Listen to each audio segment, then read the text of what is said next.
Who likes saving money? Pretty much everyone, which is why NOBO made this RV. See, while NOBOs are known for being great off-road travel trailers that are well constructed and chock full of amenities, they also realize that not everyone wants all the bells and whistles. Some people just want the essentials. And that's what we get in the 19.3 Essentials Only.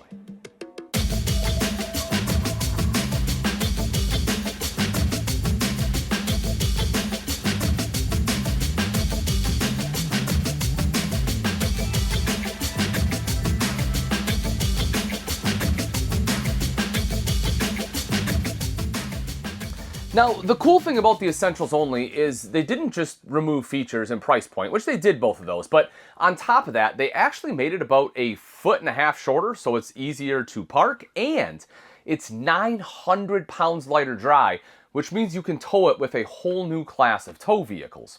Now, currently I'm sitting on the sofa, and in a small floor plan like this, they're able to achieve it by giving you a Murphy bed. Now, I actually like this Murphy bed. It is pretty easy to set up. Let me show you. So you're going to fold down a jackknife sofa. Of course, you get great storage underneath. It's one of the big advantages of having a jackknife. Then we're going to move over to the side, simply undo our latch. The platform drops down, roll the mattress out, and there you go.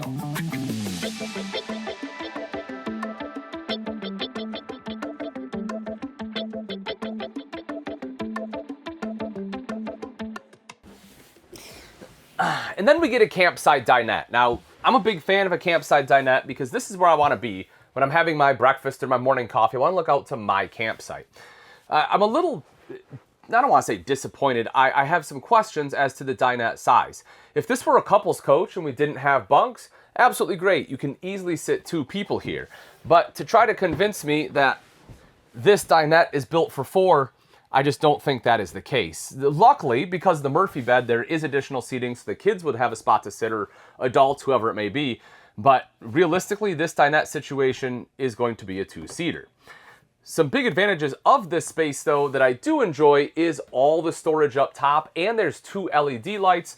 So if you do want to play a game, even though it has to be a 2-player game, you'll be able to see what you're doing.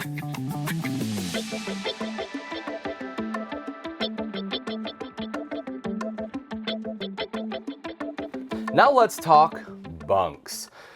These are going to be double wide bunks, right? Normally instead they would just cut off right here, but you can see you get this little extra space, which if you're going to have larger kids or adults stay the night, you definitely want the bigger bunk space like this. It doesn't feel as closed in and claustrophobic.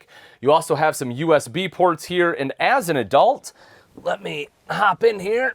At 6 foot tall, I can't quite fully stretch out. Close, but not quite. So just so you know, if you're 6 foot, you are going to have to curl up a little bit shorter than that, you'll probably be okay. What you will also notice though is underneath, there's huge storage space right there. I'm a big fan of that. And then there's also access to this side of the storage on the outside.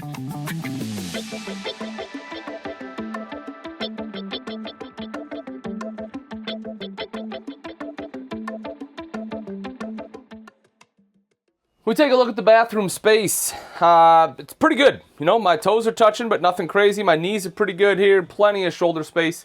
Sink over to the side. I'm always a fan of, in a shorter floor plan like this, that you have a sink in the bathroom, even if it does make things a little tighter. Easily worth the trade. Storage underneath, and there's actually a mirrored medicine cabinet tucked away right over here. If we step in the shower at 6 foot tall, let's give it the O test here. Oh, I can do it. I can do it. I can actually stand all the way up thanks to the skylight. You don't have a ton of movement, but you know, it's an RV shower. You're not going to be moving around a bunch anyway, but I am able to stand up. That's a win.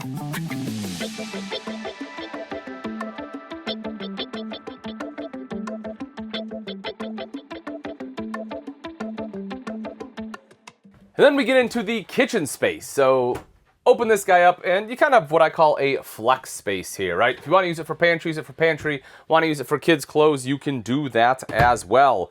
Underneath is the direct vent furnace there, and then we move into the Furion 12-volt compressor-driven refrigerator, 10.1 cubic foot. It's one of the nice things about kind of these newer 12-volt fridges. You get about 2 cubic foot of extra cold storage space. Then the kitchen itself, you will see that you have cabinets right up top, hood underneath. I really do like the countertop they use.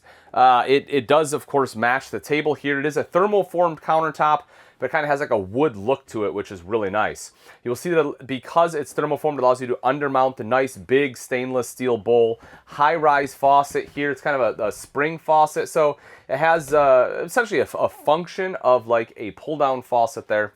2-burner recessed cooktop with the glass cover, so you can still utilize that as prep space, and a convection microwave oven down below, which I think that is a great option. It kind of combines 2 into 1 that way. And then right over to the side, you can see you have additional storage. So the only downside I have to say that I see here in the kitchen is that I don't have dedicated drawers. Right? I have storage up top. I have the storage space right here. I have the pantry. I just don't have drawers because we have the convection microwave oven. So you might have to put like a flatware tray or something else in there. But other than that, I think this thing is killer inside.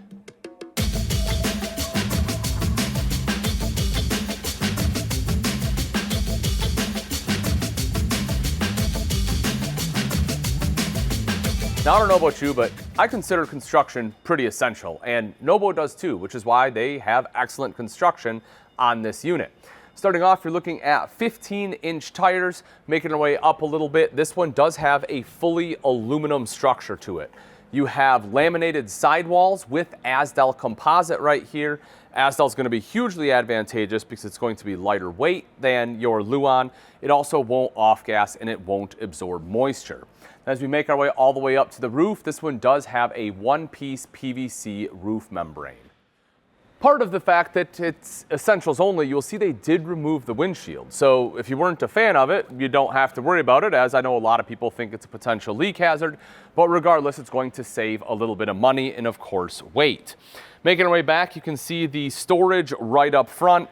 You'll have 4 stabilizer jacks right down underneath. Power awning, it is a Solera power awning. Super easy to adjust that pitch. Of course, LED light strip on there as well. For the entrance to the RV, you'll have a foldable grab handle as well as the tempered glass door on here. I actually personally really enjoy these doors.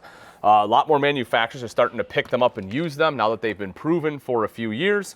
And you will also see right in here the fact that this one does have a window and it is thin shade ready. So if you want some additional privacy, you can have that thin shade installed.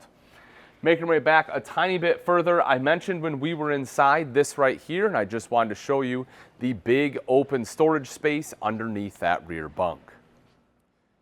So even though this is essentials only, you can tell it still has excellent construction, but with that, it's going to be a little bit higher price point. If you want something that is a little bit less expensive, then I have this Silver Lake 17 BHLE coming up next.